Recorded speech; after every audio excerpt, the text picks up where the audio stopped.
Welcome to The Inside Story. On today's show, we're diving into the National Geographic documentary, The Mission. And we are joined today by Christian Post's Leah Klett. How's it going, Leah? It's going great. How are you doing, Billy? I am doing well, and you, as always, have incredible content over at Christian Post. This particular documentary, The Mission, has been making some waves, a lot of conversation around this. Before we get into the finer details of what really went on with the missionary at the center of this, can you tell us a little bit about the premise of the film? Sure. So the mission is really an in-depth look at John Chau, who was a 26-year-old missionary who was killed by the Sentinelese tribe after he traveled to North Sentinel Island, which of course is an isolated region of India, to share the gospel with this group that was previously uncontacted. So the documentary really explores his background, his history, what ultimately led him to this mission that would prove fatal for him. So it interviews his friends, his father, and some other missionaries, former missionaries who are very critical of his mission, some who really support it. So I really want to break down John and who he is. But before we do that, because obviously this was an unreached people group in North Sentinel Island. And Mhm. this particular group, just so people understand who they are, what they're like, what we know about them, just take us through a little bit of that, because it's really, I think, the centerpiece of the debate around John's journey there. Yeah, well, and that's part of the mystery is there is so little known about them. This is an uncontacted group. Um, it is illegal to travel to this island.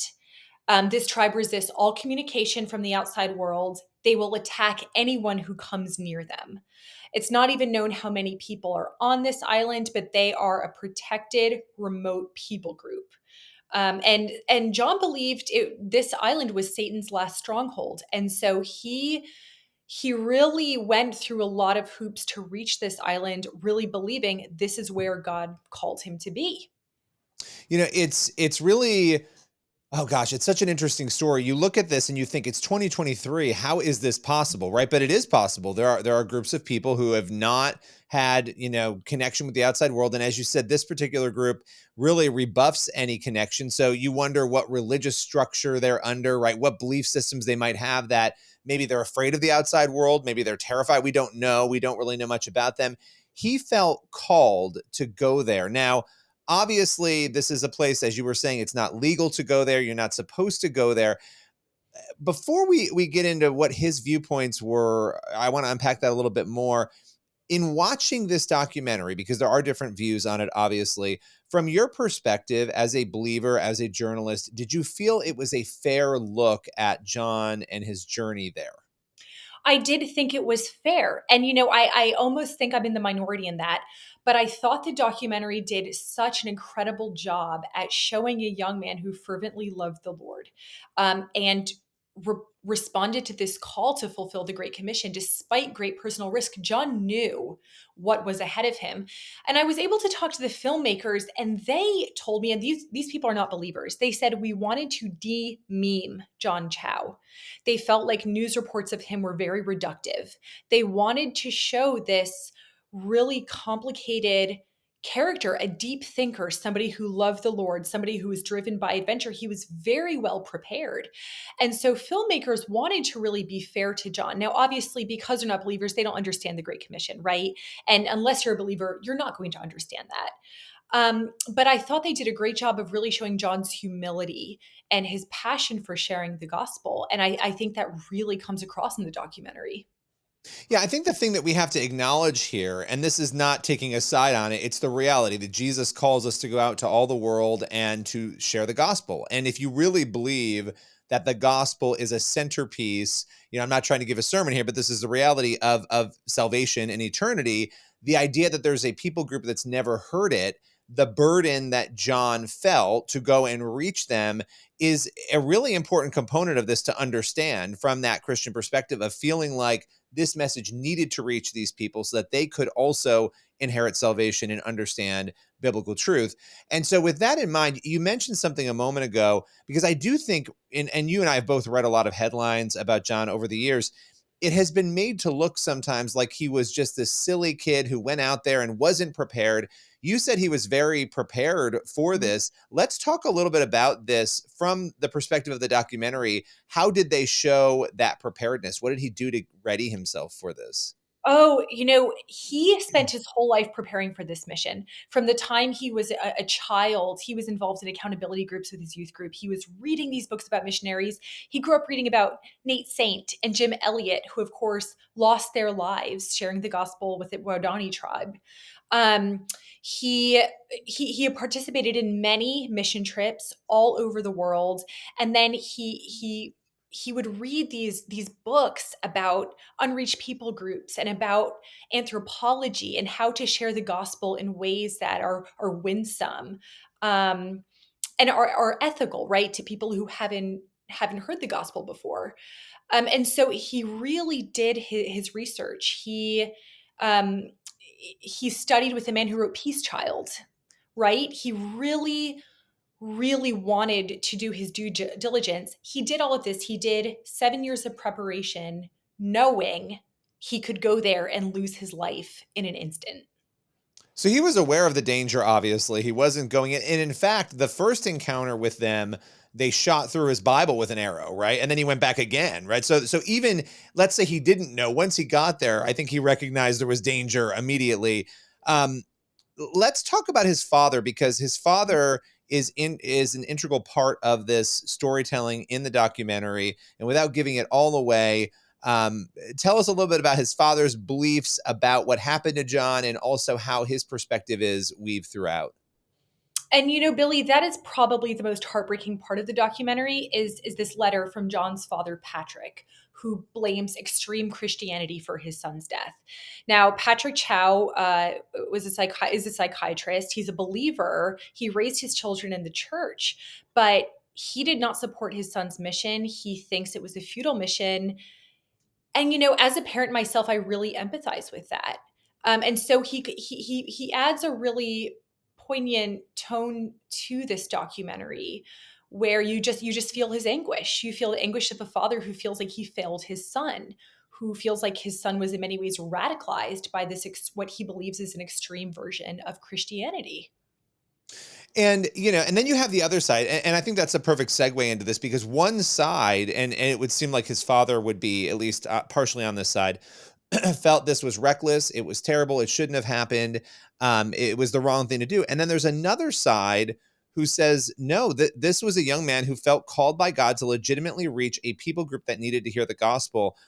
That's a really interesting dynamic to explore. What are the key arguments from that side, from the side that says, hey, we actually feel like, despite what happened here, that maybe this was a calling that he was set on to reach these people? Yeah, so I was able to interview Jamie Saint, who is the grandson of Nate Saint, who, of course, was one of the missionaries killed by the Waodani tribe many years ago. And Jamie Saint said, John's story parallels my grandfather's story in so many ways. They were called by God to share the gospel. What is the measure of a successful life? It's obedience, right? The world doesn't understand that. And Jamie said, the world looks at John's story and they say, what a failed mission. He said, we know we don't see all the chapters. We see one chapter, and this story will continue to be written. So many missionaries have been inspired by John's story. People are praying for this tribe that wouldn't have prayed for them before. John's death was not for naught. And so Jamie's perspective was really interesting, where he said John is a hero, John is a martyr. John did what many of us are afraid to do. John knew the risk. John wasn't some dumb kid. He did his research. He was called by God and lost his life growing the church, essentially. Um, and the measure of a godly life is obedience, right? And he was obedient to God's call. Yeah, that perspective, we could, at least from a Christian perspective, say we don't see the full story, right? Not just in this circumstance, in general in life. We don't know where things are going to go. We don't know what God is going to do with something. The reality that you and I are sitting here and talking about this, and that people made a documentary about it, I do think speaks to, at least, gosh, there's a conversation that has been started here, that the fact of people praying for that tribe, That's really interesting because, to be honest with you, I would have never heard of this tribe. I don't know about you, had this Mhm. circumstance not happened. I'm not saying that, I'm not excusing the circumstance or saying that's why it happened, but it's just a fact. I would have not known any of this had this not happened. Yep, absolutely. And I think, I was also able to talk to Mary Ho, who is the head of the sending organization. And she said, we've seen so many missionaries want to go reach unreached people groups because of John's story, because of his mission. And the mission, I do think, it kind of concludes on a note where it said, well, that was a pointless mission. It wasn't. But unless you know the Lord, unless you believe in the Great Commission, you're not going to see that. And we can't expect a secular world to understand that. Yeah. Well, at the end of the day, when all was said and done, after you, I mean, you've done interviews on this, you've watched the film. What for you was sort of stirring inside of you outside of the journalistic perspective as a believer and a human being? What did you sort of walk away thinking and feeling? Oh, I walked away rethinking what's important in life, looking at this young man. And one of his friends says this in a documentary. If it was up to John Chau, he would be married with kids. He'd be, working in the United States. He'd live a comfortable life. That's not what he felt called to do.